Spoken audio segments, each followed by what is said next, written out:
Shalom saudara-saudari yang terkasih di dalam Tuhan. Hari ini kita bersyukur dapat kembali berkumpul bersama untuk memuji, menyembah Tuhan hari ini. Mari saudara-saudara kita persiapkan hati kita. Kita memulai ibadah kita pada siang hari ini. Marilah kita minta Roh Kudus memenuhi setiap hati kita, memenuhi setiap tempat dimanapun kita berada. Biarlah kiranya hari ini pujian penyembahan kita boleh menyenangkan hati Tuhan. Terima kasih Tuhan. Hanya di dalam hadirat Tuhan kami merasa tenang. Hanya di dalam hadirat Tuhan ada kebahagiaan. Hanya di dalam hadirat-Mu Tuhan ada sukacita. Kami bersyukur Tuhan. Kami mau menikmati Tuhan hadirat-Mu pada siang hari ini Tuhan. Penuhi kami Roh Kudus, penuhi kami.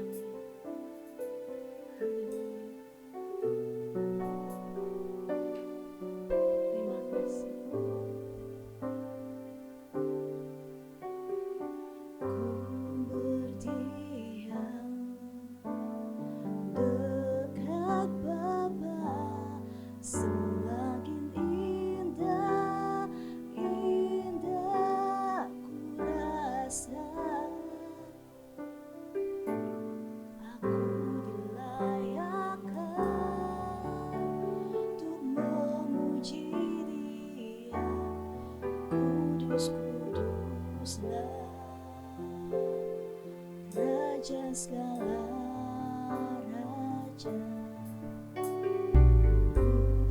bernyanyi bagi Dia korban terindah akan kusembahkan. Pujian menaikkan jiwaku bersorak, aku diangkat semakin dekat dengan Bapa. Dalam hadirat-Nya ku rasa bahagia. Dalam hadirat-Nya ada damai dan sejahtera. Dalam hadirat-Nya ku temukan iman kekuatan. Dalam hadirat-Nya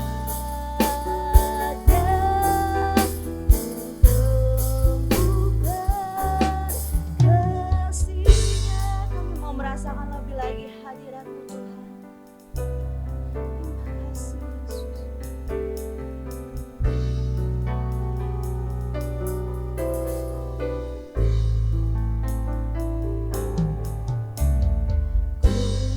Berdiam dekat Bapa, semakin indah, indah ku rasa. Aku dilayakkan untuk memuji Dia, kudus-kuduslah Raja segala raja. Ku bernyanyi bagi Dia korban terindah akan kusembahkan. Pujianku naikkan jiwaku bersorak, aku diangkat semakin dekat dengan Bapa. Dalam hadirat-Nya ku rasa bahagia. Mari saudara-saudara kita naikkan pujiannya dengan sungguh-sungguh. Rasakan hadirat Tuhan pada siang hari ini. Buka hatimu saudara-saudara. Buka hatimu. Terima Roh Kudus. Rasakan hadirat Tuhan. Dalam hadirat-Nya ku temukan kasih-Nya. Dalam hadirat-Mu Tuhan. Dalam hadirat-Nya ku rasa bahagia.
puji Dia, sembah Dia.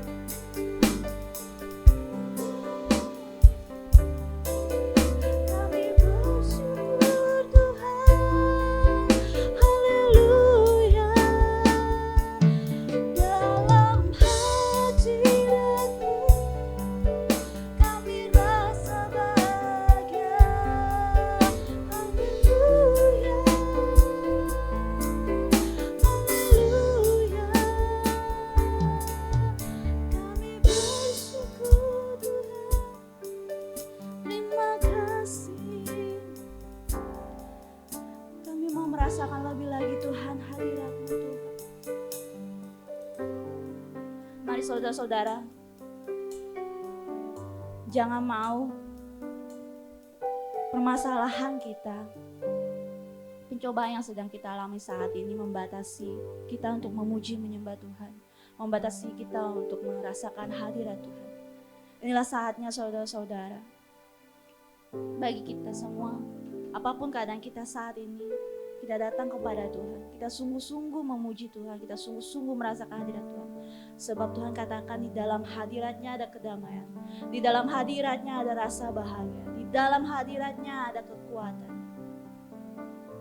Mari kita naikkan lagi pujian ini dengan lembut. Dalam hadiratnya ku rasa dalam hadiratnya ada damai dan sejahtera. Dalam hadiratnya ku temukan iman kekuatan. Dalam hadiratnya ku temukan kasih-Nya. Dalam hadiratnya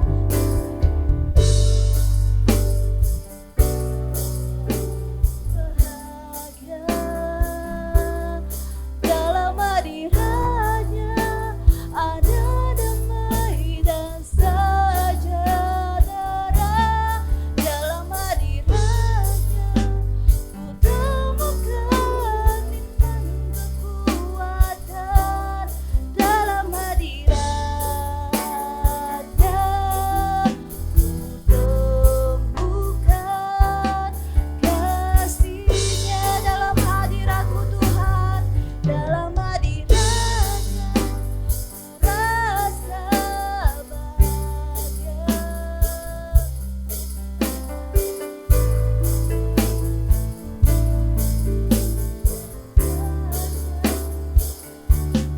Dalam hadiratnya ku temukan iman kekuatan.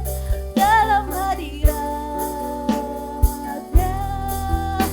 ku temukan kasih-Nya. Dalam hadiratnya, dalam hadiratnya ku temukan. Dalam hadiratnya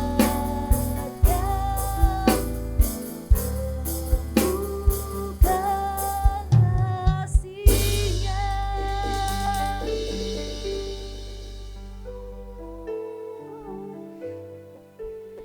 Terima kasih Tuhan, hadirat-Mu Tuhan. Terima kasih Tuhan. Benar Tuhan, di dalam hadirat-Mu Tuhan ada kedamaian Tuhan. Di dalam hadirat-Mu Tuhan ada ketenangan Tuhan. Setiap beban kami Tuhan, setiap permasalahan kami Tuhan, kami bawa Tuhan ke hadirat-Mu Tuhan. Hanya Engkau Tuhan sumber kedamaian sejati dalam hidup kami Tuhan. Kami mau Tuhan, setiap apapun yang kami lakukan Tuhan dalam hidup kami Tuhan, selalu menyenangkan hati Engkau Tuhan. Dimanapun kami berada Tuhan, apapun yang sedang kami lakukan Tuhan, hadirat Tuhan selalu nyata dalam hidup kami. Kiranya Roh Kudus, Engkau yang menuntun hidup kami Tuhan. Engkau lihat Tuhan hati anak-anak-Mu Tuhan yang rindu Tuhan akan Engkau. Penuhi kami semua Tuhan, puaskan kami Tuhan pada hari ini Tuhan. Kami serahkan hidup kami Tuhan. Kami serahkan apapun yang ada di dalam hidup kami Tuhan. Hanya kepada Engkau Yesus, pakailah kami Tuhan. Kiranya Tuhan kami dapat menjadi perpanjangan tangan-Mu Tuhan. Dimanapun kami berada Tuhan, banyak orang diberkati, banyak jiwa dimenangkan. Terima kasih Tuhan, terima kasih. Kami serahkan ibadah kami hari ini Bapa ke dalam tangan Engkau. Berkati Bapa ibadah kami ini Tuhan. Penuhi kami Tuhan dengan Roh Kudus. Jangan berhenti bekerja Roh Kudus, bekerjalah lebih lagi Roh Kudus. Sampai kami terpuaskan. Sampai kami sungguh-sungguh merasakan Kristus dalam hidup kami. Terima kasih Tuhan. Kami buka ibadah kami hari ini Tuhan. Di dalam nama Tuhan Yesus. Haleluya. Amin. Haleluya saudara-saudara. Saya percaya setiap kita yang sungguh-sungguh rindu akan hadirat Tuhan, pasti Tuhan penuhi kita, pasti Tuhan beri sukacita, pasti Tuhan beri kedamaian. Mari saudara-saudara, saya mau mengajak kita untuk lebih lagi bersukacita, karena kita tahu Allah kita adalah Allah sumber sukacita yang sejati. Mari kita bertepuk tangan dimanapun saudara berada. Saudara dapat bersama-sama dengan keluarga, kita bertepuk tangan, kita mau memuji Tuhan.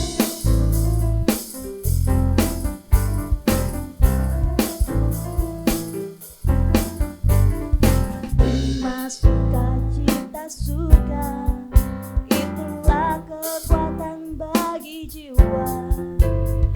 Dapat rasakan kasih-Nya di tengah badai yang bergelora. Terima sukacita surga,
pujian untuk Tuhan kita, karena Dia sumber sukacita.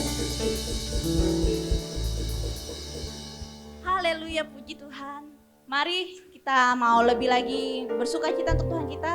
Saya mendorong saudara-saudara dimanapun berada, jangan duduk dulu. Kalau misalnya masih di rumah, berdiri. Kita mau lebih bersorak buat Tuhan kita. Kita mau bertepuk tangan untuk Tuhan kita. Kita mau bersukacita untuk Tuhan kita.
Terima kasih Tuhan untuk sukacita yang Kau berikan dalam hidup kami Tuhan. Kami saat itu mau duduk diam Tuhan. Misalnya kami untuk mendengar firman-Mu Tuhan. Siapkan hati kami Roh Kudus. Terima kasih Tuhan.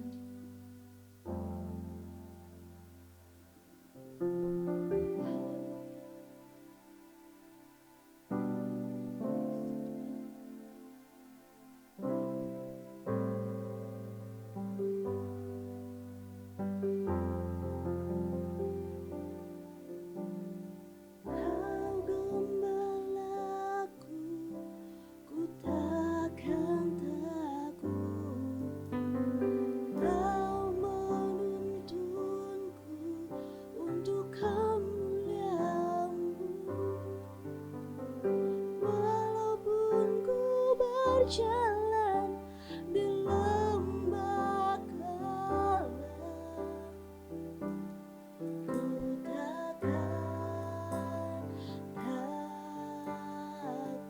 sebab Kau sertaku, sebab Kau sertaku.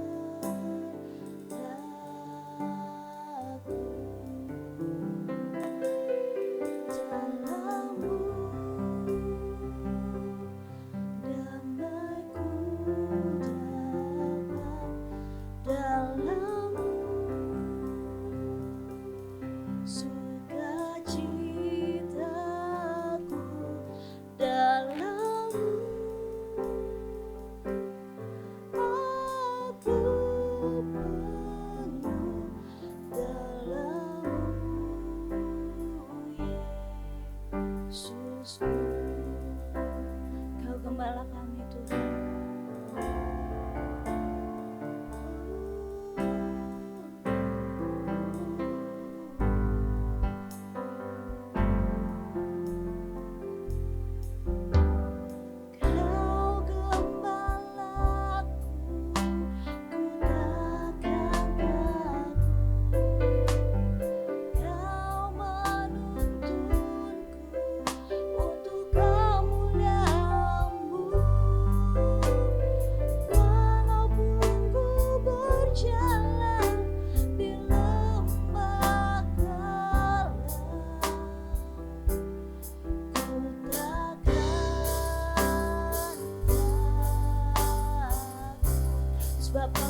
sebab kau sertaku.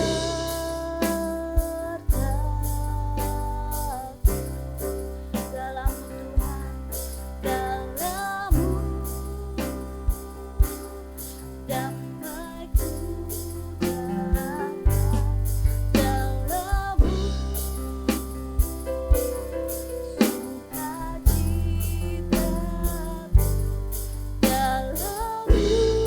aku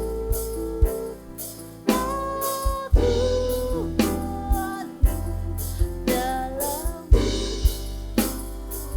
dalam-Mu Yesus, dalam-Mu dalam-Mu damai-Ku dapat, dalam-Mu sukacitaku,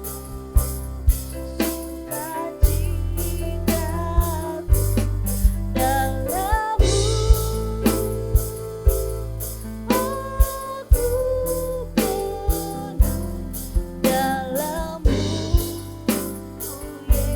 Yesus. Sekali lagi saudara kita katakan,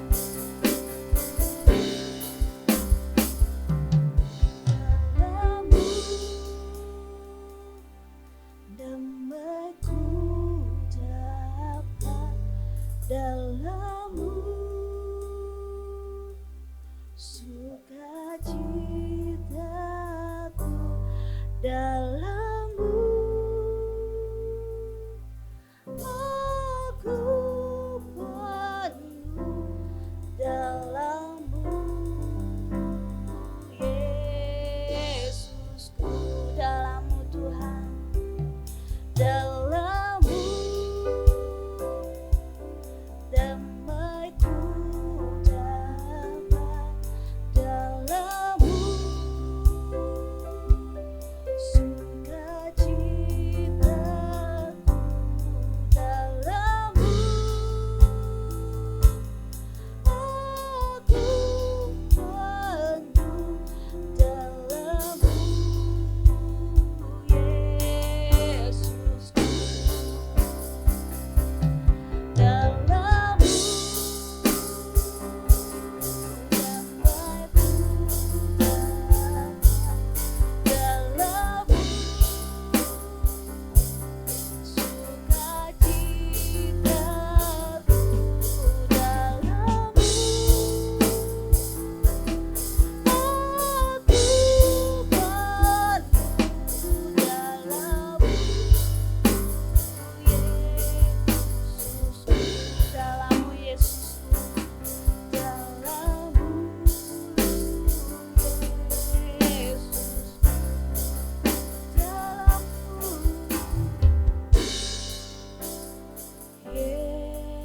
Yesusku. Haleluya. Hanya dalam-Mu Tuhan ada kedamaian, hanya dalam-Mu Tuhan sukacitaku penuh, hanya dalam-Mu Tuhan aku penuh. Terima kasih Tuhan, Kau melihat Bapa,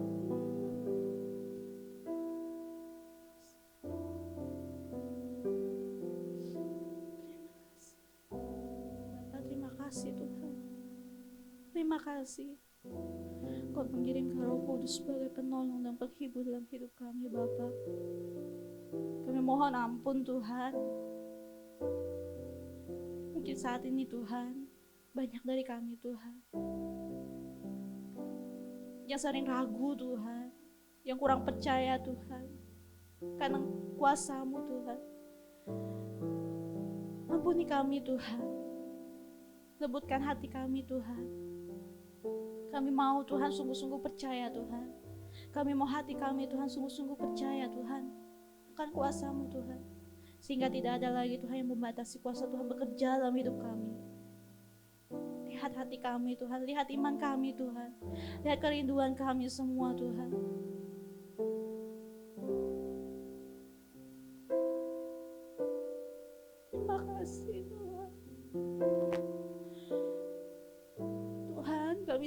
hadirat-Mu Tuhan. Kami minta Tuhan pemulihan terjadi Tuhan bagi diri kami Tuhan. Biarlah kami mengalami Roh Kudus, biarlah kami mengalami Yesus secara pribadi dalam hidup kami. Sehingga Tuhan kami dapat sungguh-sungguh merasakan kasih Kristus dalam hidup kami Tuhan.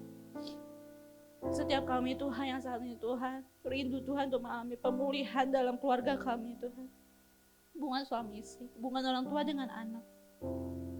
Kiranya Tuhan, Kau yang pulihkan Tuhan. Kami perkatakan Tuhan pemulihan terjadi di dalam nama Tuhan Yesus. Hati Bapa akan kembali kepada anak-anaknya. Suami istri yang mungkin saat ini terpisah akan kembali bersatu dalam nama Tuhan Yesus. Sebab kami percaya Tuhan, apa yang telah disatukan oleh Tuhan tidak dapat diceraikan oleh manusia Tuhan. Terima kasih Tuhan. Untuk masalah keuangan, masalah apapun Tuhan, sakit penyakit, kami perkatakan Tuhan di dalam nama Tuhan Yesus, Tuhan sembuhkan, Tuhan pulihkan Tuhan. Yang mungkin saat ini Tuhan kami mengalami Tuhan perjuangan Tuhan dalam memenuhi kebutuhan kami sendiri Tuhan. Kiranya Tuhan, kami percaya Tuhan, Kau yang turut campur tangan Tuhan, Kau yang mencukupkan Tuhan. Namun Tuhan lebih daripada itu Tuhan, kami minta Tuhan, Kau menguasai kami Tuhan. Roh Kudus menguasai hati kami. Bukan hanya saat ini Tuhan, tapi mulai saat ini sampai seterusnya Tuhan, Roh Kudus yang menguasai hati kami. Penuhi kami Roh Kudus. Tuntun langkah kami, kamu mau hidup Tuhan dipimpin oleh Roh Kudus. Sehingga semakin hari kami semakin serupa dengan Kristus dalam pikiran, perkataan, perbuatan kami. Biarlah Tuhan setiap apa yang kami lakukan memuliakan Bapa di surga. Biarlah Tuhan setiap apa yang kami lakukan Tuhan dapat menjadi berkat bagi orang lain Tuhan. Setiap orang yang melihat apapun yang kami lakukan Tuhan, mereka melihat Kristus di dalam kami Tuhan. Kau semakin bertambah Tuhan di dalam kami dan kami semakin berkurang Tuhan. Kau semakin besar dan kami semakin kecil. Biarlah nama-Mu saja Tuhan dipermuliakan Tuhan melalui hidup kami Bapa. Terima kasih Tuhan. Ini pujian kami Tuhan, ini penyembahan kami Tuhan. Kami naikkan di hadapan-Mu Tuhan. Kami siap saat ini Tuhan untuk mendengarkan firman-Mu Tuhan. Berbicaralah Tuhan, pakai hamba-Mu Tuhan, Pastor Lius ya Bapak, yang akan menyampaikan firman-Mu Tuhan. Urapi mulut bibir hamba-Mu ini Bapak. Pakai dia dengan penuh kuasa Bapak, jadikan dia saluran Tuhan. Kiranya Tuhan setiap apapun Tuhan yang telah Kau titipkan melalui hamba-Mu ini Tuhan, hamba-Mu dapat sampaikan Tuhan. Dan setiap orang yang mendengar Tuhan dapat diberkati Tuhan, dapat mengalami pemulihan Tuhan, dapat mengalami Roh Kudus dalam hidupnya, dapat mengalami Yesus Tuhan. Bahkan Tuhan, akan ada banyak jiwa dimenangkan Tuhan lewat hidup hamba-Mu ini Tuhan. Terima kasih Tuhan. Terima kasih Bapak. Kami serahkan semua doa kami ini dalam tangan Tuhan. Kami percaya Tuhan telah mendengar doa kami. Dan Tuhan akan menjawab setiap doa kami tepat pada waktunya. Terima kasih Tuhan. Dalam nama Tuhan Yesus kami berdoa dan bersyukur. Haleluya. Amin. Oke, selamat pagi, selamat siang, selamat sore, dan selamat malam teman-teman semua, saudara sekalian. Saya berharap dimanapun Anda berada, dimanapun saudara menonton video ini, saya berharap saudara dalam keadaan yang tetap bisa bersuka cita. Kondisi seperti ini tidak bisa membatasi kita untuk terus bisa merasakan Tuhan dalam kehidupan kita. Amin. Saya ingin mengajak saudara untuk berdoa, kita akan mendengarkan firman Tuhan. Bapak, kami bersyukur buat kesempatan hari ini kami bisa kembali menikmati Tuhan. Sebentar kami mendengarkan kebenaran firman Allah, kami mau siapkan hati, pikiran kami, telinga jasmani dan telinga rohani kami, agar kami bisa menangkap pesan Tuhan secara spesifik dalam kehidupan kami. Tidak hanya kami dengar, tapi kami renungkan dan kami lakukan, sehingga kami bisa menjadi orang-orang yang berbuah dalam keseharian hidup kami dan memuliakan Tuhan.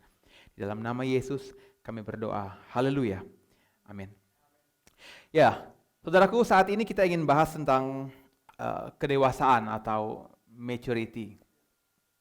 Sebelum kita bahas tentang maturity, saya ingin brainstorming sedikit buat kita semua nih. Sebagai orang Kristen, sebagai pengikut Kristus, kira-kira apa sih yang bisa kita banggakan?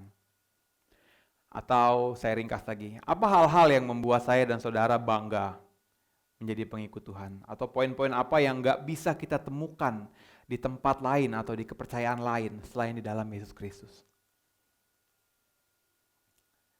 Setelah saya menemukan, setelah saya belajar, setelah saya membaca kebenaran, saya hanya menemukan dua hal yang menurut saya hanya ada di dalam Kristus. Hanya ada di dalam kepercayaan kita kepada Kristus. Tidak ada dalam kepercayaan lain. Yang pertama adalah keselamatan. Kalau saya berbicara Kristen,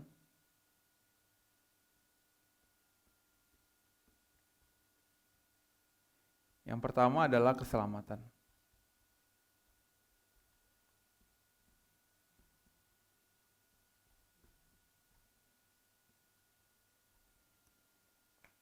Oke. Keselamatan atau hidup yang kekal. Saudara nggak bisa dapatkan ini dimanapun juga. Ada amin? Nah, untuk bisa mendapatkan keselamatan, saudara mendapatkannya dengan cuma-cuma, dengan gratis. Tapi saudara harus mengerjakannya. Ini yang membutuhkan effort. Ini yang membutuhkan perjuangan. Seumur hidup, sampai kapan? Sampai saudara menutup mata. Saudara tinggal mengalami dua hal. Pertama, kalau Yesus belum datang, Anda keburu dipanggil Tuhan. Nah, itu yang pertama. Yang kedua, atau Yesus datang, Anda masih hidup, Anda masuk dalam pengangkatan gereja. Tinggal itu aja pilihannya. Tapi hanya di dalam Yesus kita bisa mendapatkan keselamatan. Nah, kalau saudara baca kitab suci, Yesus selalu diumpamakan dengan mempelai pria. Kita adalah mempelai wanita. Mempelai pria mencari mempelai wanita yang dewasa. Itulah sebabnya mengapa kedewasaan penting di dalam kehidupan kita. Nggak ada orang yang mau menikah dengan orang yang nggak dewasa. Pernikahannya pasti berantakan. Bayangkan saja saudara kalau menemukan pasangan yang satu sangat mature, tapi satunya lagi masih anak-anak. Masih young banget, pemikirannya masih sangat anak-anak. Apa jadinya pernikahan tersebut? Pasti tidak akan berjalan dengan baik. Saudara membutuhkan, kita semua membutuhkan kedewasaan, maturity untuk bisa menjadi mempelai Kristus. Tidak ada yang lain. Nah, maturity atau kedewasaan berkaitan dengan kekudusan. Dan sekali lagi saya ingin katakan, tidak ada mempelai yang bisa menikah dengan Kristus dalam tanda kutip, kecuali dia adalah mempelai yang dewasa. Mengapa tema ini sangat penting? Untuk itulah kita berusaha sama-sama belajar saat ini. Bagaimana caranya supaya kita bisa menjadi orang Kristen yang dewasa. Itu yang pertama. Nah, yang kedua, pemuridan.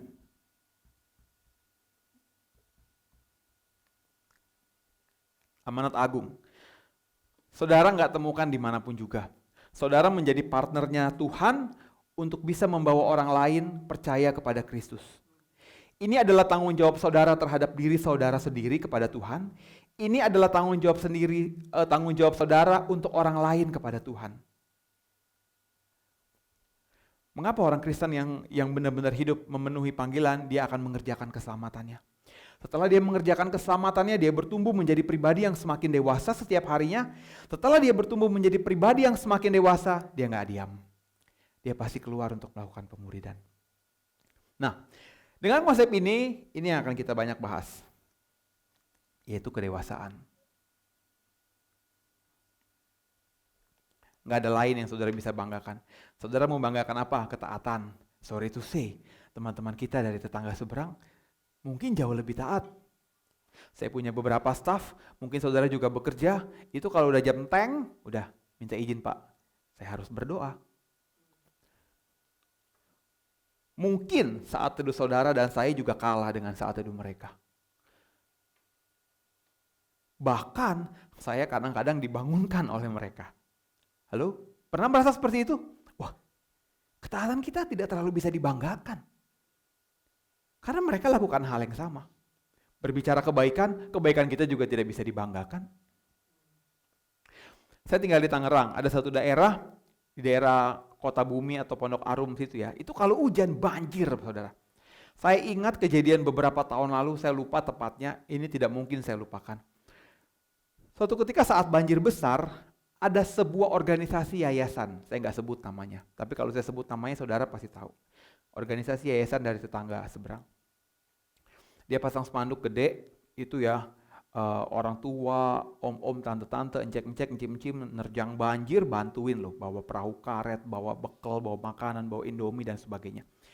Ada satu spanduk yang terpampang, saya masih ingat tulisannya sampai sekarang itu, Anda berbicara tentang kasih, kami melakukannya. Tulisannya simpel aja gitu, Anda berbicara tentang kasih, bawahnya kami melakukannya. Saya bilang, wah gile ini benar-benar tulisan. Saya sih tertampar melihatnya. Mereka bisa ngomong begitu, dan kita di gereja, kita di mimbar, kita di persekutuan, kita berbicara orang Kristen harus punya, yes of course, kita diciptakan untuk itu. Efesus bilang kita memang harus berbuat baik, kita diciptakan memang untuk itu. Nothing spesial sebenarnya dengan kita berbuat baik. Apakah kita bangga dengan kita berbuat baik? Enggak. Kita memang diciptakan kodratnya memang untuk berbuat baik. Jadi kalau kita berbuat baik, bukan satu hal yang wah. Loh, kekristenan tidak berbicara tentang perbuatan baik. Kekristenan cuma berbicara soal ini, keselamatan. Saudara diselamatkan, saudara harus mengerjakan kesama saudara dengan penuh kedewasaan sehingga saudara bisa menjadi mempelai Kristus. Yang kedua, setelah saudara diselamatkan, saudara harus keluar. Saudara harus menjadi partnernya Tuhan untuk melakukan pemuridan. Itu yang pertama. Oke, berbicara soal kedewasaan. Saya ingin saudara buka di dalam Efesus 4 ayat yang ke-13. Kita baca dari ayat yang ke-12. Efesus 4 ayat yang ke-12 dan 13. Untuk memperlengkapi orang-orang kudus bagi pekerjaan pelayanan, bagi pembangunan tubuh Kristus, sampai kita semua telah mencapai kesatuan iman dan pengetahuan yang benar tentang anak Allah, kedewasaan penuh dan tingkat pertumbuhan yang sesuai dengan kepenuhan Kristus. Oke, saya ingin menggarisbawahi ini.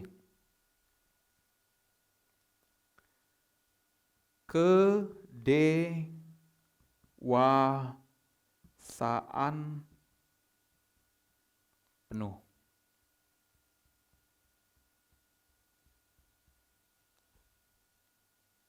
Dalam terjemahan lainnya disebut perfect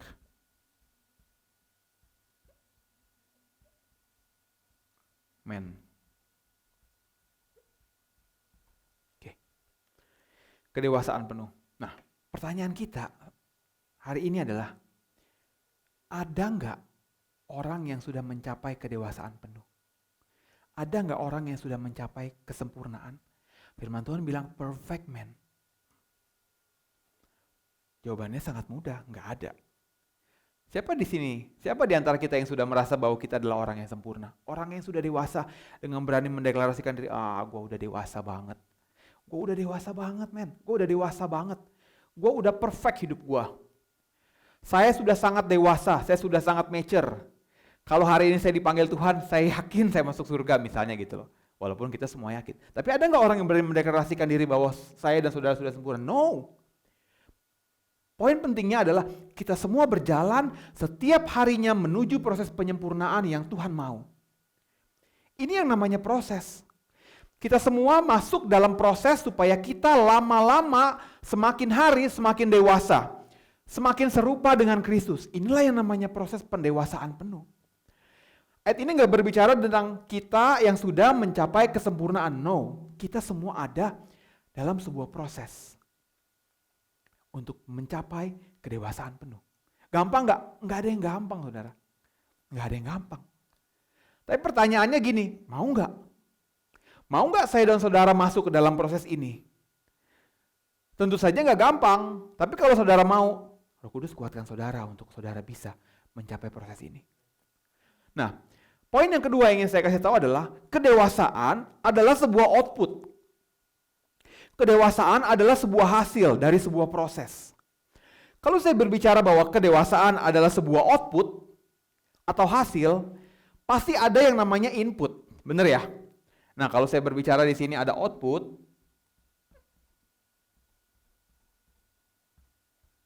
di sini ada yang namanya input. Very simple. Saya ulang ya, saudara mau mencapai kedewasaan penuh. Kedewasaan adalah sebuah output. Ini adalah hasil. Pertanyaannya adalah gimana saudara supaya bisa mencapai kedewasaan penuh atau perfect man? Output saudara pelajari, apa inputnya? Untuk bisa menghasilkan output ini, apa inputnya? Oke, nah kita semua belajar biologi. Dulu waktu kecil, waktu SD, waktu SMP. Ada sistem-sistem, ada indera, ada organ-organ tubuh manusia yang merupakan input maupun output. Sarana pengeluaran.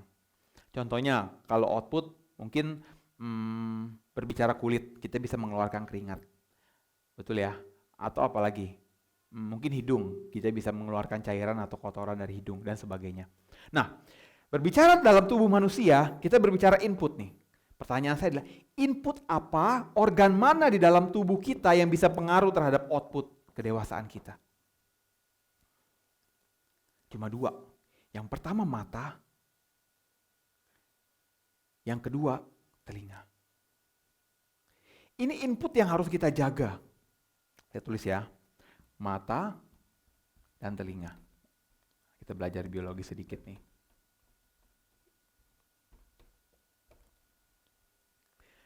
Mata dan telinga saudara, mata dan telinga saya dan saudara harus kita jaga.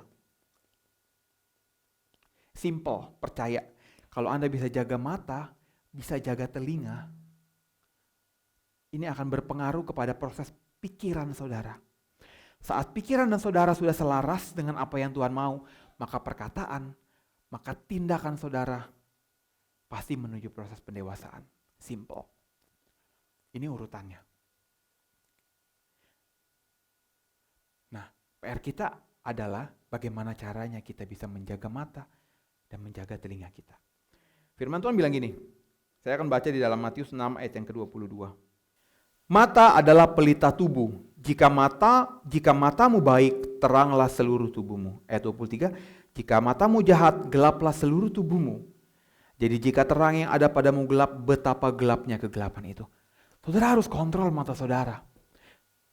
Saudara tidak bisa membiarkan mata saudara berada dalam kegelapan.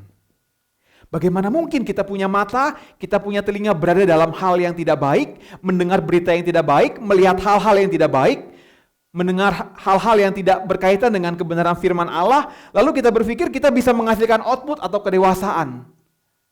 Tidak mungkin. Justru kita harus berpikir balik, gimana caranya ya supaya saya bisa mencapai kedewasaan penuh? Gimana caranya ya supaya saya bisa makin hari makin sempurna dengan Kristus? Jaga mata, jaga telinga. Firman Tuhan bilang, iman timbul dari pendengaran. Pendengaran akan firman. Telinga saudara-saudara isi dengan kebenaran. Bagaimana mungkin ada orang-orang yang hidupnya setiap hari mendengar kabar-kabar yang gak baik, membiarkan dirinya mendengar berita yang gak baik, mendengar berita keburukan orang lain, mendengar gosip, hobi sekali membicarakan orang lain, dan mendengar berita-berita yang sama sekali gak ada kaitannya dengan kebenaran firman Allah. Terus dia bilang, ku mau sepertimu Yesus. Nggak nyambung saudara. It's very simple. Kalau saudara bisa jaga mata, saudara bisa jaga telinga saudara, kita bisa menghasilkan output yang baik. Output yang baik berhubungan dengan kedewasaan karena ini proses. Makanya saudara harus latih. Kuncinya di sini adalah latih. Do you read your Bible every day? Baca nggak kita firman Tuhan setiap hari? Mata kita gunakan untuk baca gak?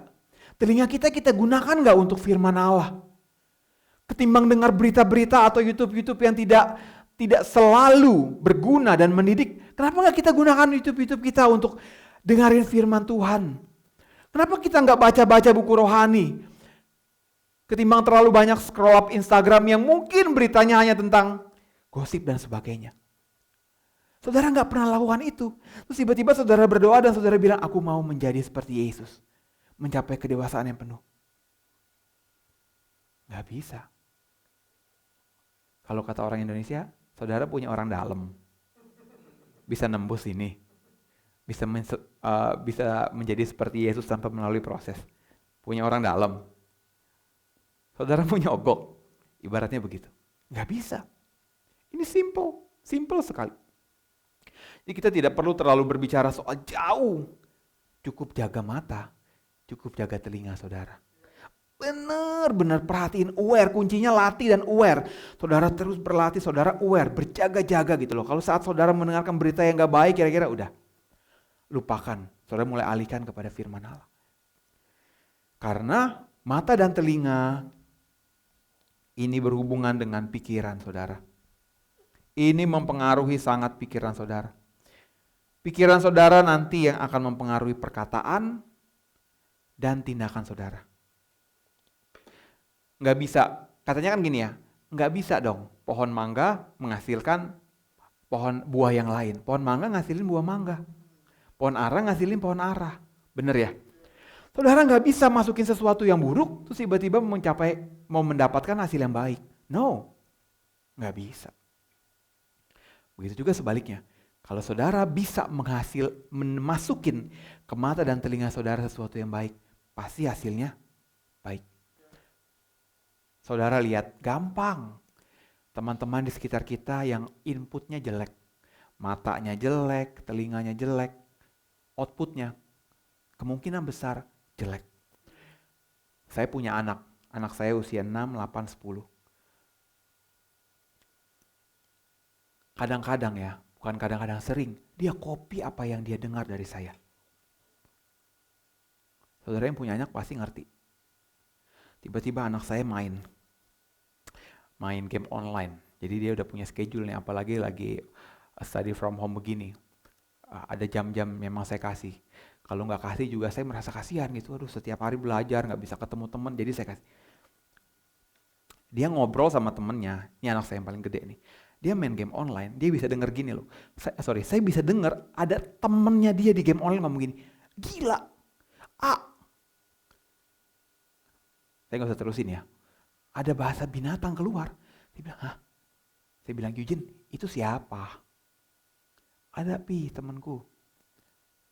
Saya lagi berpikir, pertanyaan saya gini. Apa yang anak itu dengar setiap harinya sampai dia bisa mengeluarkan output seperti itu? Simple saja. Pasti nih, saya bisa pastikan 100%. Mungkin dia dengar dari orang tuanya, oke? Mungkin dia dengar dari sosial media. Atau dia dengar dari video YouTube manapun. Intinya dia dengar, dia lihat. Dan dia keluarkan outputnya. Mungkin dia juga nggak sengaja. Atau mungkin itu udah jadi habit dia. Tapi poin saya di sini adalah kita ngatur gimana caranya kita ngatur input kita nih supaya output kita baik.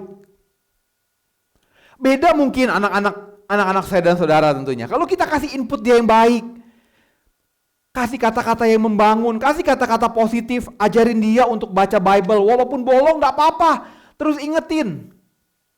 Anak saya disuruh baca Alkitab susah banget saudara. Ya wajar, tulisan kecil begini, buku tebel. Kalau dia bosan ya wajar aja, dia masih anak-anak. Tapi kita nggak boleh bosan untuk nyuruh dia. Nggak apa-apa, mungkin cuma satu perikop, nggak sampai satu pasal, mungkin 2-3 ayat. Aku bosan, aku ngantuk. Coba dikit lagi, dia baca lagi satu perikop. Udah ya ya udah. Nggak apa-apa, kita latih dia. Memang kuncinya latih. Saudara memang bisa jaga mata dan telinga saudara setiap persen, 100% setiap harinya untuk selalu mendapat inputan yang baik. Tidak mungkin. Pasti ada sari-sari yang saudara masukkan ke sini yang mungkin tidak sengaja saudara dengar. Anak kita juga gitu. Tapi kalau dilatih, makin hari dia pasti mendapatkan pikiran yang baik. Pikiran yang baik, apa yang terekam dalam otaknya, itu yang akan dikeluarkan melalui perkataan dan perbuatan. Itu juga dengan maturity. Itu juga dengan kedewasaan. Kedewasaan itu adalah proses. Simple banget. Simple. Saudara jaga mata, saudara jaga telinga. Exactly. Pasti bisa dipastikan 100% saudara bisa mencapai kedewasaan yang seperti yang Tuhan inginkan. Jangan sebaliknya. Banyak orang memikirkan untuk membesarkan tubuhnya. Saya suka kata-kata ini. Di pertemuan sebelumnya di PCC saya pernah bahas. Tapi tidak banyak orang fokus untuk mendewasakan jiwa dan rohnya. Saudaraku, kedewasaan rohani ini berbicara soal jiwa, soal roh saudara, bukan soal tubuh.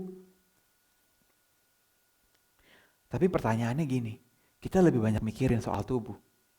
Saya pernah bilang sebelumnya, kalau waktu gereja kita masih rutin aja, Apa yang saudara bahas dengan suami istrimu sebelumnya, hari Sabtunya?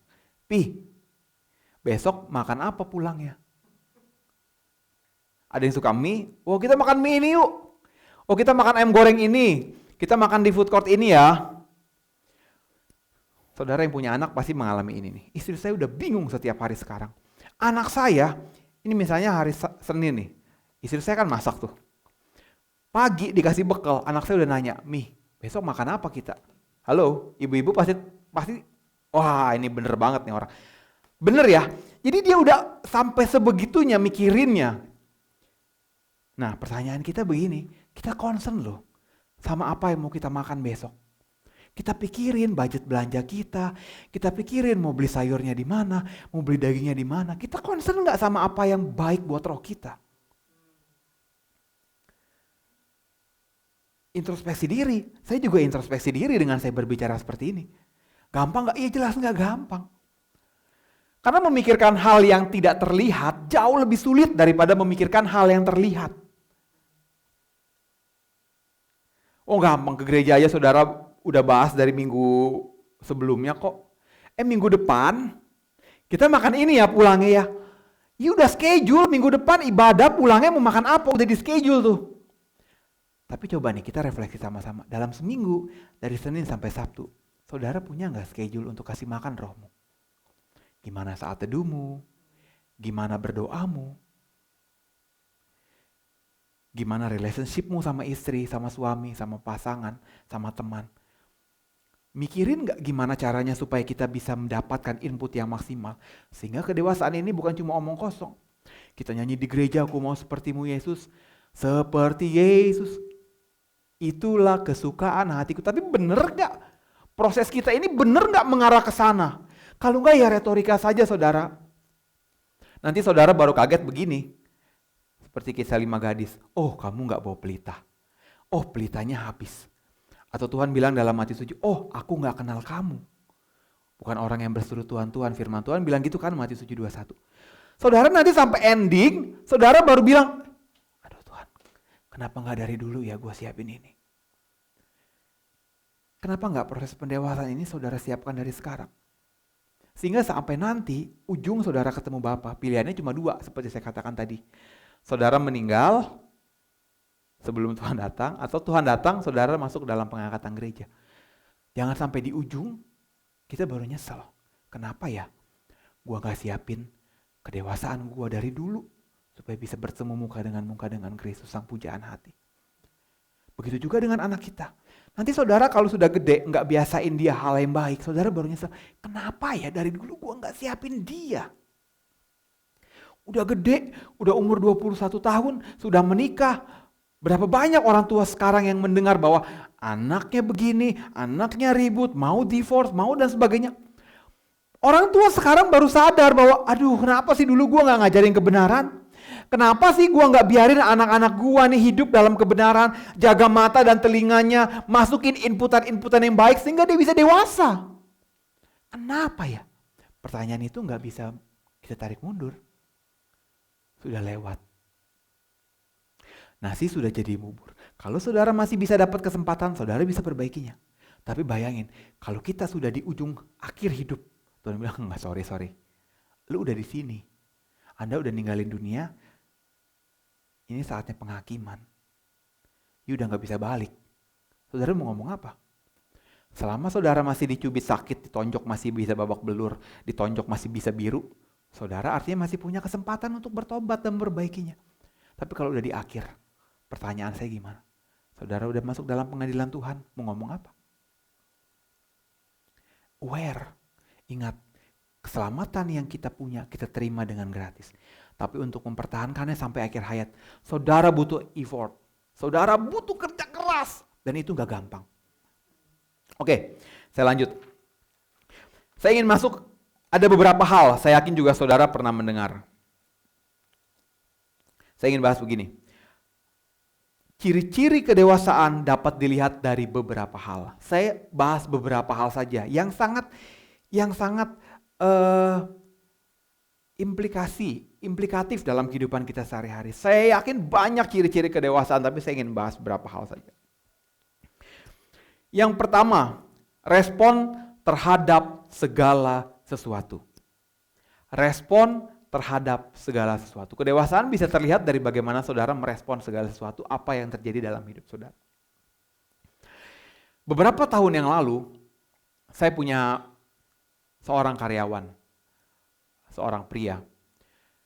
Dia hubungi saya dalam satu hari, dia bilang gini, "Pak, anak saya sakit." "Sakit apa?" "Tiba-tiba pulang sekolah dalam perjalanan muntah. Saya bawa pulang, besoknya nggak sekolah, saya bawa ke dokter. Seiring berjalannya waktu, sakitnya makin parah. Dia bawa ke satu rumah sakit A. Kondisinya tidak diketahui apa penyebabnya. Tidak diketahui apa penyebabnya. Dikasih obat, analisa kan dokter analisa ya, tek tek tek tek tek. Tapi saya pribadi yakin analisanya salah. Kenapa? Karena saat dikasih obat, obatnya bereaksi negatif. Makin parah, makin remes, drop.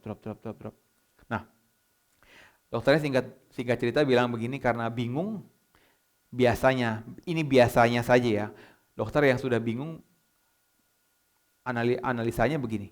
Anak bapak autoimun. Serius.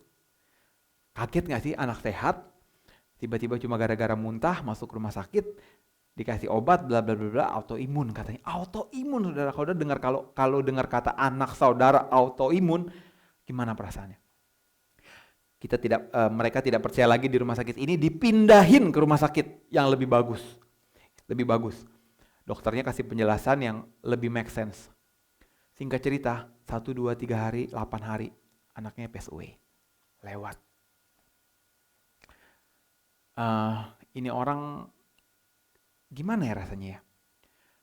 Akhirnya dia cuma bilang, "Ya udahlah Pak, memang mungkin sudah rencana Tuhan." Sudah rencana Tuhan. By the way, dia bukan Kristen loh. Dia tidak seagama, tapi dia bisa ngomong gitu. Saya jadi bingung. Begitu mudahnya dia menerima kenyataan yang ada dalam hidupnya. Responnya kok bisa begini? Itu PR saya loh sampai sekarang kalau saya dengar cerita dia. Akhirnya anaknya dikremasi hari Minggu. Hari Senin sudah waktunya kerja. Saya datang jam 8 kurang, dia udah ada di kantor. Seperti biasa dia sudah mulai kerja.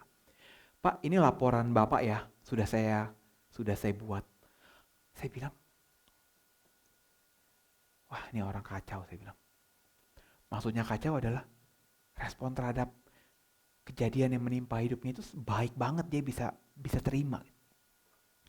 Saya bilang gini, "Tuhan, kalau saya nih di posisi dia, mungkin saya nggak bisa loh. Terima kenyataan anak saya yang tiba-tiba sehat terus pass away, lalu menerima dengan mudah, dengan hati yang terbuka. Sekarang sudah masuk kerja. Saya bingung juga kapan dia mengerjakannya sehingga report itu sudah ada diberikan kepada saya hari itu." Nah, pertanyaan saya buat kita semua adalah, gimana respon kita terhadap masalah yang menimpa kita? Tapi saya yakin dan percaya, kalau saudara sudah membiasakan mata dan telinga saudara diisi dengan kebenaran firman Tuhan, respon saudara pasti baik. Pasti baik. Mungkin seandainya saudara bisa berespon seketika dengan hal yang tidak baik, mungkin muncul keluhan, mungkin muncul rasa takut, mungkin muncul rasa kecewa sama Tuhan, saya bisa pastikan itu tidak akan berlangsung lama. Paling saudara seminggu sedih, 2 minggu, paling lama sebulan saudara sudah bisa netral lagi karena saudara tahu. Saudara sudah makan setiap hari pikiranmu dengan firman Tuhan. Ini mengapa kita penting untuk ngisi hari-hari kita dengan firman Tuhan. Respon segala sesuatu. Nah, contoh respon yang menunjukkan ketidakdewasaan. Contoh respon yang menunjukkan ketidakdewasaan. Pertama, iri hati. Ini respon yang menunjukkan saudara nggak dewasa nih. Saya mau kasih tahu saudara. Saya pernah tulis juga di sosial media. Ada 2 syarat untuk saudara bahagia. Yang pertama, saudara bahagia. Saudara bersyukur, saudara punya keluarga, saudara masih bisa bernafas, saudara masih bisa punya pekerjaan, saudara masih bisa berkumpul. Mungkin di masa-masa COVID ini saudara masih bisa sehat. Sekalipun saudara sakit, saudara tetap masih bisa bersukacita. Saudara berbahagia. Tapi poin yang kedua adalah gini, kita juga berbahagia melihat orang lain bahagia. Saya ulangi ya. Kita juga berbahagia melihat orang lain bahagia. Poin yang pertama bisa rusak, bisa hancur seketika karena poin yang kedua tidak saudara kerjakan. Saudara bahagia nih, wah main sama keluarga misalnya, anak kisi sehat, saudara berkumpul, hari ini saudara bisa main, bisa makan keluar bersama keluarga, ketemu orang tua, semua sehat. Tiba-tiba saudara lihat di sosial media Instagram, orang lain bahagia misalnya pencapaiannya, dia bisa beli rumah ini, dia bisa beli mobil ini, saudara tiba-tiba iri. Itu kebahagiaan yang saudara rasakan, tiba-tiba bisa hilang loh.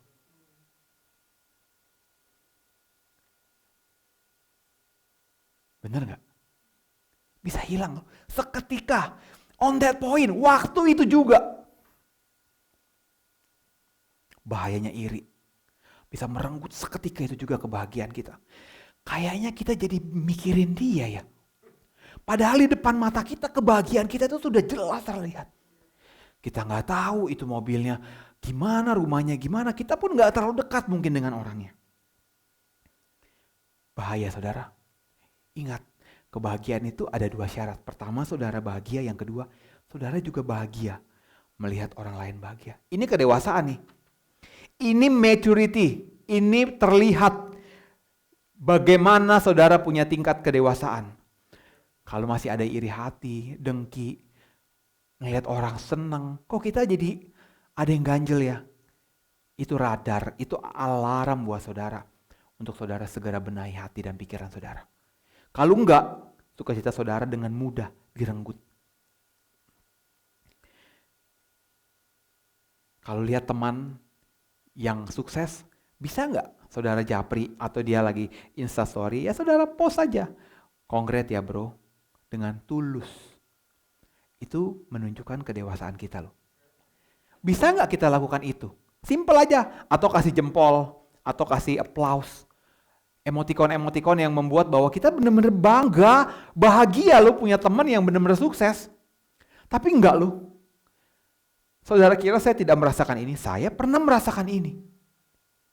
Saya bilang, kok gue iri ya sama dia ya?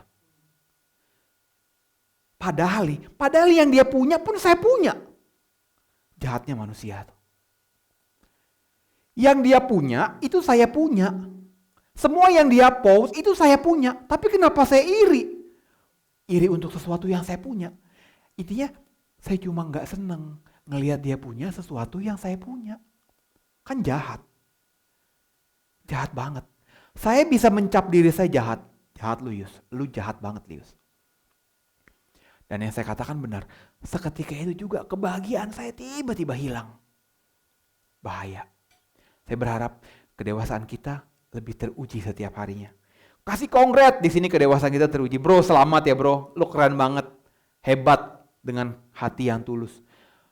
Di masa pandemi ini banyak orang tiba-tiba sukses, tiba-tiba bisa beli ini, tiba-tiba bisa beli ini, tiba-tiba punya rumah. Gak semuanya pandemi ini mengalami kesulitan. Justru banyak orang-orang yang secara materi justru kekayaannya bertambah-tambah-tambah. Bisa gak kita lihat, gue lagi kurang, tiba-tiba dia lihat, sukses amat nih orang ngapain sih? Masa dengan waktu sekian tiba-tiba bisa punya uang sekian? Ngapain sih dia Nah udah pikiran negatif. Saudara pernah gitu? Saya pernah loh. Jadi kita mulai, oh dia kayaknya lakukan ini nih. Nggak mungkin bisnisnya segini kok tiba-tiba bisa punya ini. Kita mulai menganalisa hal-hal apa yang dia lakukan. Nggak penting. Nggak penting banget. Itu saya lakukan loh. Jujur nih di hadapan Tuhan saya ngaku nih sama saudara. Ini saya lakukan loh.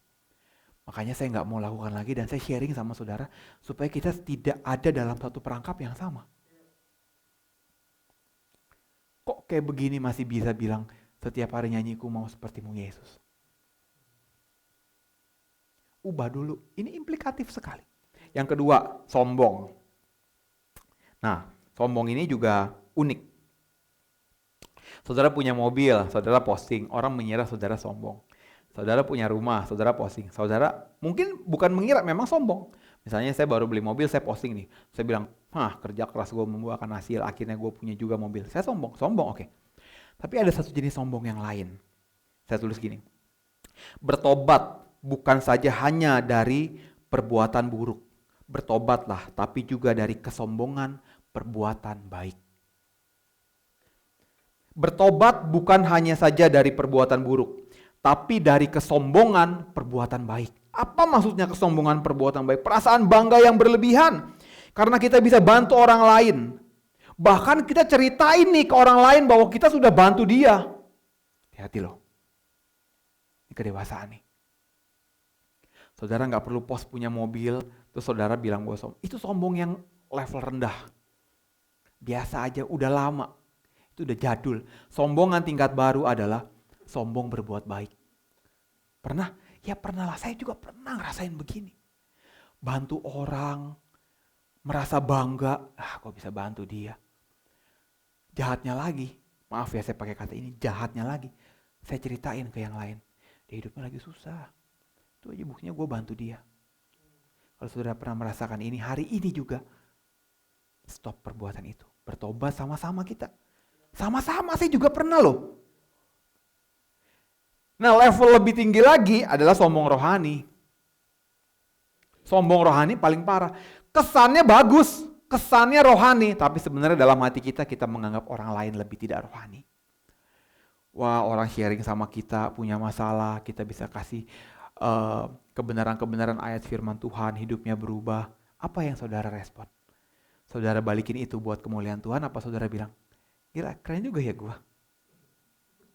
Hebat juga lo gua. Itu sombong rohani loh. Jangan kayak gitu.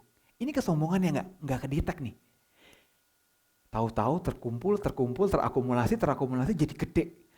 Kita udah nggak merasa lagi bahwa itu salah.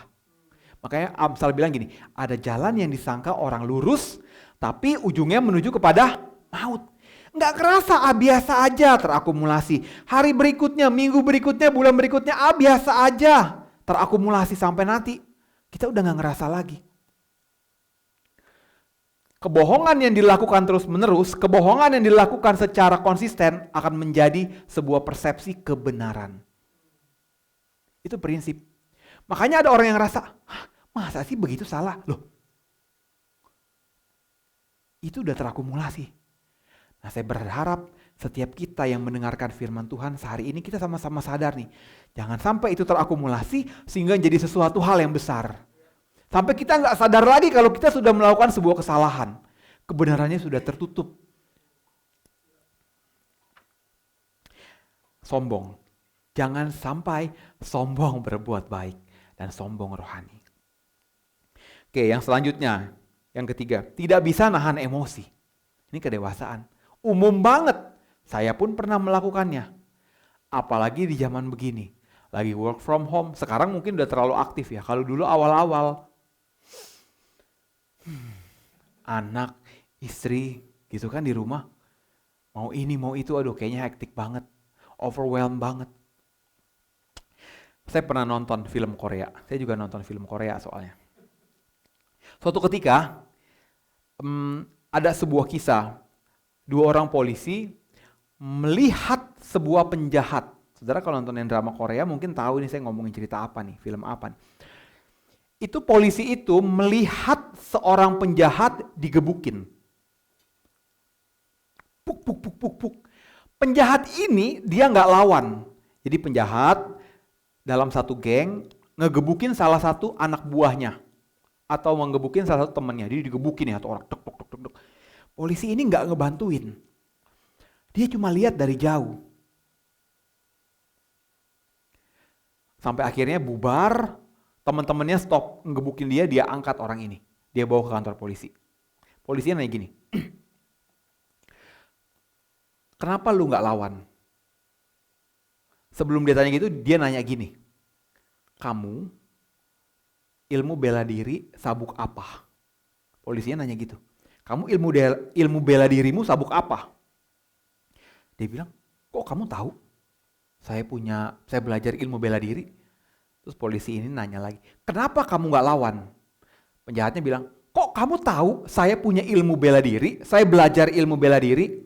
Polisinya bilang gini, saya bisa tahu dari bagaimana cara kamu bertahan. Nggak ada penjelasan apa-apa di film itu. Tapi saya tiba-tiba dengan sontak saya pause dan saya merenung. Ternyata kedewasaan seseorang itu bukan dari bagaimana cara dia menyerang loh, tapi dari bagaimana caranya dia bertahan. Makanya nih, orang-orang yang biasanya ilmu bela dirinya rendah, itu malah yang sombong. Bener ya?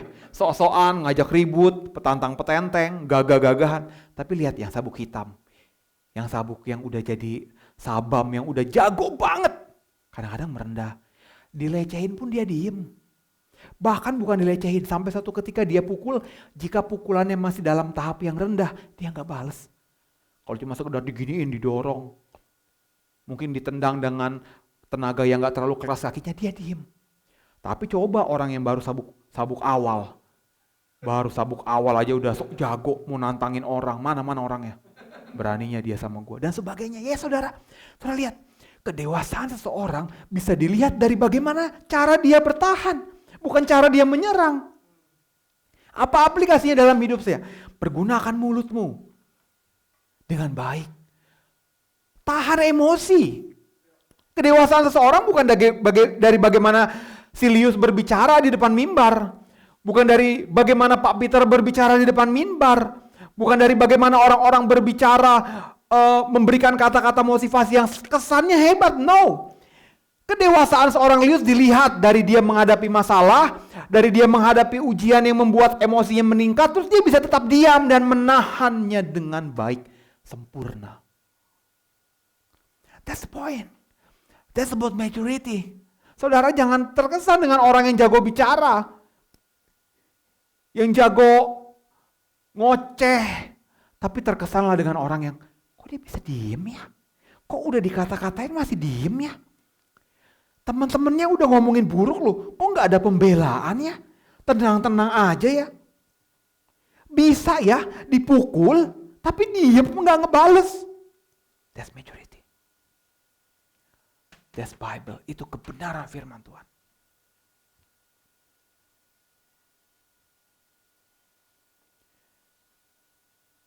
Dari film itu saya belajar. Saya langsung stop. Saya biasa kalau lihat sesuatu, dengar sesuatu yang membuat saya itu sebuah insight, saya tulis langsung.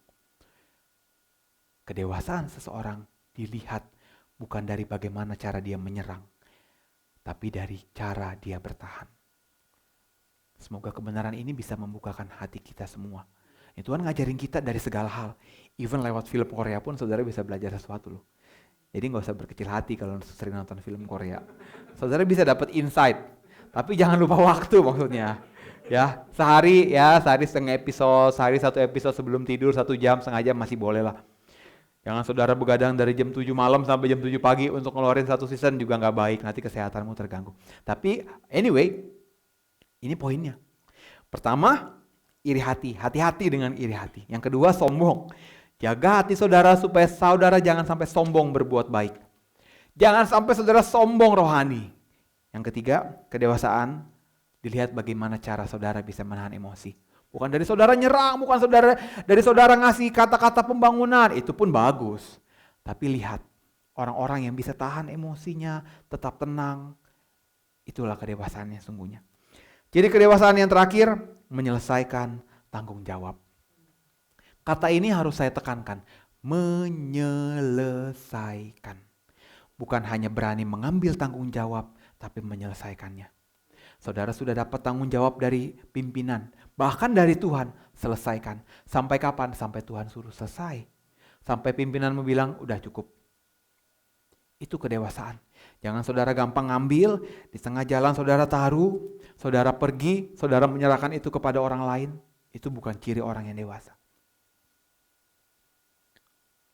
Makanya Tuhan bilang gini, hai hambaku yang baik dan setia.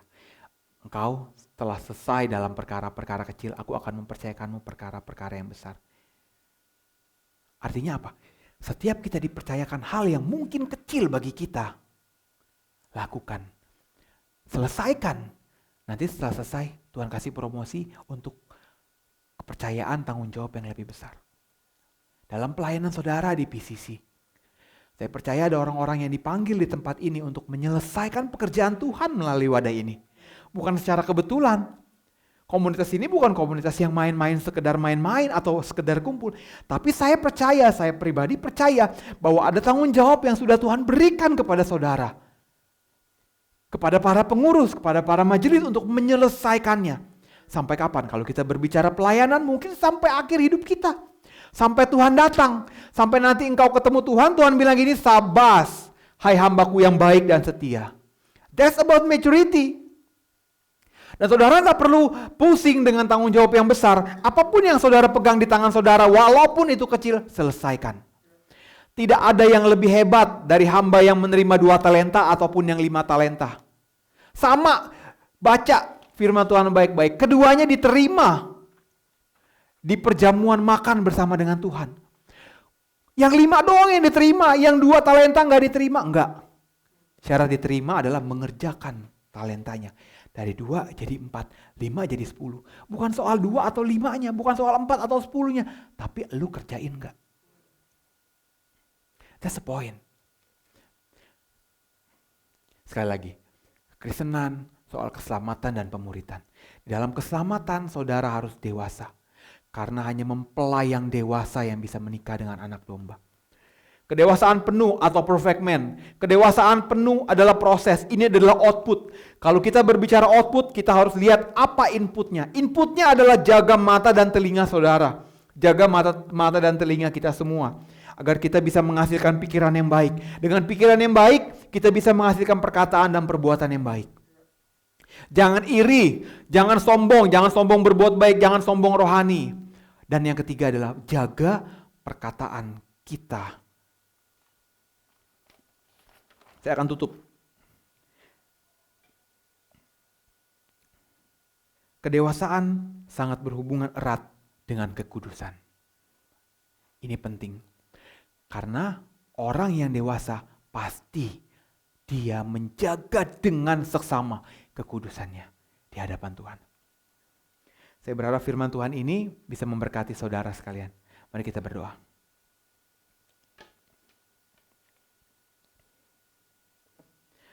Tuhan, kami bersyukur untuk kesempatan kali ini kami bisa mendengarkan kebenaran firman-Mu.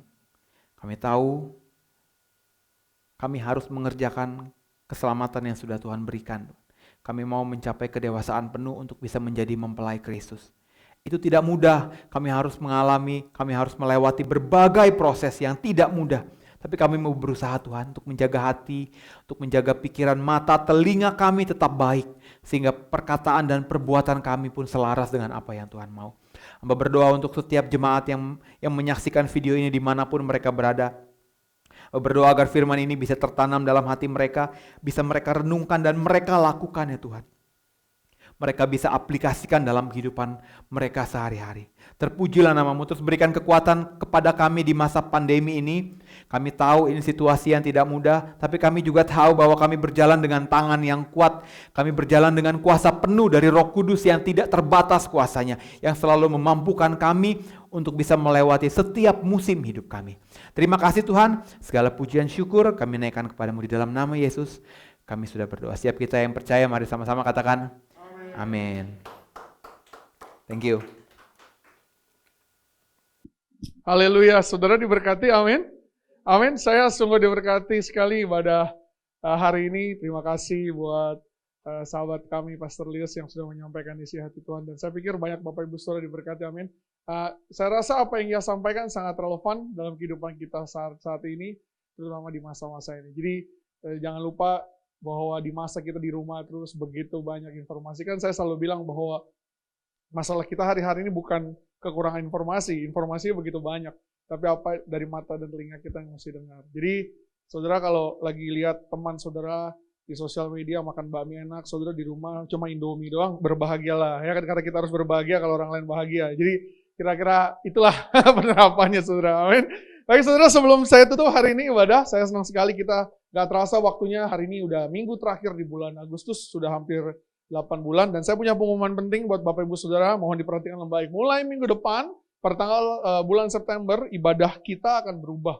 Jadi yang tadinya jam 2 siang, kita akan ubah menjadi jam 10 pagi. Jadi kita akan tarik lebih pagi, sehingga ibadah kita akan mulai dari jam 10 pagi. Dan tetap online Bapak Ibu Saudara, tetap semangat. Saya tahu begitu banyak Bapak Ibu Saudara yang sudah bertanya kapan kita bisa bertemu lagi, tapi mohon lebih bersabar dan seperti apa yang kita belajar hari ini di firman Tuhan, kedewasaan kita diukur dari bukan untuk pengen cepet-cepet gitu ya, tapi untuk lebih tenang, berpikir. Saya pikir hari-hari ini belum waktunya dan kita mau lebih bijaksana di rumah. Dan saya lebih senang kalau Bapak Ibu tetap dalam keadaan sehat, dimanapun saudara berada. Jadi kita masih akan tetap online. Kalau pertanyaannya sampai kapan, doakan saja biar Tuhan yang berkehendak. Tapi kita sebagai manusia, ya kita tidak mau terburu-buru, kita mau lakukan yang terbaik buat Bapak Ibu semua. Jadi tetap online, jam 10 pagi, ingat mulai minggu depan. Dan yang perlu diperhatikan adalah karena mulai minggu depan jam 10 pagi, kita akan lakukan bukan lagi recording, tapi juga live streaming. Jadi karena itu platform yang akan kita gunakan akan berubah mulai minggu depan. Bapak Ibu bisa lihat live streaming ibadahnya di akun YouTube channelnya PCC Jakarta. Jadi bukan lagi nanti di linknya live ibadah kita. Nanti jangan khawatir, begitu nanti udah dekat minggu ini, tim sosial media dan semua tim WhatsApp grup kami juga akan segera menyebar link-linknya. Jangan lupa, jadi kalau belum misalnya belum subscribe YouTube account, boleh dicek aja di YouTube kalau Bapak Ibu semua. Kalau nanti ada kesulitan, boleh kontak ke tim kita. Jadi mulai minggu depan live streaming jam 10 pagi. Kalau kemudian Bapak Ibu melewatkan jam 10-nya, jangan khawatir, setelah live streaming rekamannya pun akan tersedia di channel YouTube itu juga untuk 24 jam ke depan. Jadi jangan khawatir, tetap lakukan yang terbaik aja buat ibadah Bapak Ibu di rumah, masing-masing bangun mesbah sama-sama keluarga, supaya Bapak Ibu semua bisa saling berkati. Amin. Jadi sekali lagi, mulai minggu depan, ibadah jam 10, dan pindah ke live streaming account YouTube-nya PCC Jakarta. Dan minggu ini, jangan lupa juga untuk teman-teman semua bisa POD, minggu ini minggu pot, jadi teman-teman semua silakan berkumpul bersama potnya masing-masing. Kalau Bapak Ibu belum punya komunitas, belum ikut pot, jangan ragu, kontak kita. Nanti kita bisa cocokin mana yang bisa kita ketemu. Karena begini Bapak Ibu, hari Minggu kita semua belajar sama-sama, tapi saya pikir komunitas yang dekat jauh lebih baik untuk bisa kita saling menguatkan satu dengan yang lain. Jadi jangan sampai saudara punya komunitas yang salah, supaya mata telinga saudara seperti firman Tuhan hari ini bisa menerima sesuatu input yang baik, supaya outputnya juga bisa lebih baik. Jadi jangan ragu untuk kontak teman-teman di hotline atau segala macamnya. Jadi itu aja. Sekali lagi saya bersyukur buat Bapak Ibu semuanya sudah ibadah online hari ini yang sudah ikut. Saya bersyukur buat setiap saudara dan kami berdoa biar saudara diberkati dalam keadaan apapun dan terutama sehat. Kalau saudara mesti berkegiatan pun di rumah, tetap sehat, tetap jaga jarak, tetap gunakan masker, tetap dukung pemerintah, tetap doakan pemerintah kita yang sudah berjuang, tetap doakan semua dokter-dokter yang sedang berjuang dan kita pasti bisa melewati ini. Percayalah Tuhan punya rencana dalam kehidupan kita dan kita pasti bisa melewati sama-sama. Amin. Amin. Mari kita tutup ibadah kita pada siang hari ini. Bapa dalam surga, terima kasih. Kami bersyukur buat kebaikan Tuhan. Terima kasih buat firman-Mu Tuhan. Pada siang hari ini kami sungguh diberkati. Ini menjadi pengingat akan kami Tuhan bahwa kedewasaan bukan sesuatu yang otomatis dalam hidup kami. Sehingga kami perlu melatihnya. Kami perlu melatihnya Tuhan. Mata telinga kami harus menerima sesuatu yang baik. Supaya kami bisa mengeluarkan juga yang baik Tuhan. Setiap apapun yang Kau ajarkan siang hari ini, biarlah itu merema dalam kehidupan kami. Dan kami bisa melakukannya supaya orang-orang melihat kedewasaan kami. Bukan untuk membanggakan diri kami Tuhan, tapi untuk membanggakan siapa orang yang ada di balik kedewasaan kami. Tuhan Yesus Tuhan yang dalam kehidupan kami. Terima kasih Tuhan buat hamba-Mu. Terima kasih buat Pastor Lius Tuhan yang sudah menyampaikan isi hati-Mu. Terima kasih buat hati hamba-Mu ini Tuhan yang tetap melayani Tuhan dalam keadaan apapun. Yang sudah melayani kami semua pada siang hari ini. Kami berdoa biar Kau berkati Tuhan. Apapun yang ia kerjakan dalam hidupnya, Tuhan akan berkati Tuhan. Proses yang ia lewati, Tuhan akan selalu menggandengkan tangan hamba-Mu ini Tuhan dan menemani setiap langkah dalam hidupnya. Dalam usaha pekerjaannya, dalam pelayanannya, dalam keluarga ya Tuhan, Tuhan yang berkati Tuhan. Apa yang ia perbuat akan selalu berhasil di mata Engkau. Dan biarlah terus Tuhan jaga Tuhan dalam kehidupannya sehari-hari. Berkati istrinya Tuhan dan ketiga anaknya. Biarlah keluarga ini bisa menjadi berkat bagi banyak keluarga yang lain Tuhan. Juga secara khusus mau berdoa untuk istrinya. Kalau Tuhan izinkan apapun yang terjadi, kami tahu Tuhan selalu beserta Tuhan. Biar Kau yang tolong, Kau yang berkati selalu dalam proses penyembuhan, ke dokter, check up, dan apapun itu Tuhan. Apapun yang Kau pakai, dan kami percaya Tuhan memberikan kesembuhan total, dan ia bisa beraktivitas kembali seperti biasa bersama kami semua berbahagia Tuhan. Terima kasih Bapak, bersyukur buat kebaikan-Mu. Terima kasih buat semua teman-teman kami sudah melayani Tuhan siang hari ini. Baik yang di depan layar maupun di belakang layar Tuhan. Siapapun mereka, apa yang mereka lakukan tidak pernah menjadi sia-sia. Dan kami percaya Tuhan, biarlah ibadah ini Tuhan menyenangkan hati Tuhan. dan bisa memberkati banyak orang yang menyaksikannya. Berkati semua Tuhan, partner-partner, teman-teman kehidupan keluarga kami, Bapak, khususnya juga dong Om Roy, Tante Kris, Om Kus, Tante Bisyang, seluruh penatua kami Tuhan, yang ada di Jambi maupun di Jakarta, kami percaya Tuhan selalu memberkati mereka, memberikan mereka sebagai mentor Bapa rohani kami semua, untuk menjaga kami Tuhan, untuk membuat kami jauh lebih baik, dan orang-orang yang Kau kirim untuk bisa menasihati kami. Terima kasih Kau berkati bangsa kami Tuhan, Indonesia ini berkati dari presiden sampai level ke bawah. Kalau hari-hari ini tidak mudah buat mereka untuk memimpin bangsa ini Tuhan, tapi berikan mereka hikmat, kekuatan, kesehatan Tuhan, supaya mereka semua bisa mengambil keputusan terbaik buat bangsa ini dan buat kami semua. Dan tentunya atas izin dengan Tuhan. Terima kasih Bapak, bersyukur buat kebaikan Tuhan, berkati kami semua, jemaat kami Tuhan, dan siapapun yang menyaksikan Tuhan ibadah siang hari. Kalau mungkin mereka dalam pergumulan, Kau yang akan berkati mereka. Kalau mungkin mereka dalam keadaan sakit, Kau yang sembuhkan. Dan kalau mungkin mereka dalam keadaan lemah iman, Kau berikan kekuatan Tuhan, supaya kami bisa bergandengan tangan bersama, kami tidak kehilangan pengharapan bahwa Tuhan Yesus selalu baik dalam kehidupan kami. Terima kasih Bapak, berkati kami semua, berkati persembahan yang sudah kami berikan juga, Kau yang sucikan, kuduskan, berkati mereka yang mengelolanya Tuhan. Kami tahu Tuhan yang punya, dan Tuhan akan mencukupkan, dan Tuhan juga akan memberkati kami semua, orang-orang yang sudah memberi maupun yang belum bisa memberi. Terima kasih Bapak, bersyukur buat kebaikan Tuhan, dan kami akan menerima berkat Tuhan siang pada hari ini Tuhan. Terima kasih. Mari angkat kedua belah tanganmu dan terimalah berkat Tuhan. Kiranya kasih karunia, berkat dan pengampunan, serta penyertaan Roh Kudus turun ke atas kita semua. Pergi dan jadilah berkat kemanapun Tuhan utus. Biarlah perbuatanmu selalu memuliakan Bapa di surga. Terimalah berkat ini di dalam nama Tuhan kita Yesus Kristus yang terbaik. Haleluya. Amin. Selamat hari Minggu. Sampai ketemu minggu depan. Jangan lupa di ibadah jam yang baru. Dan tetap jaga kesehatan. Kami mengasihi Bapak Ibu semua. Tuhan Yesus memberkati.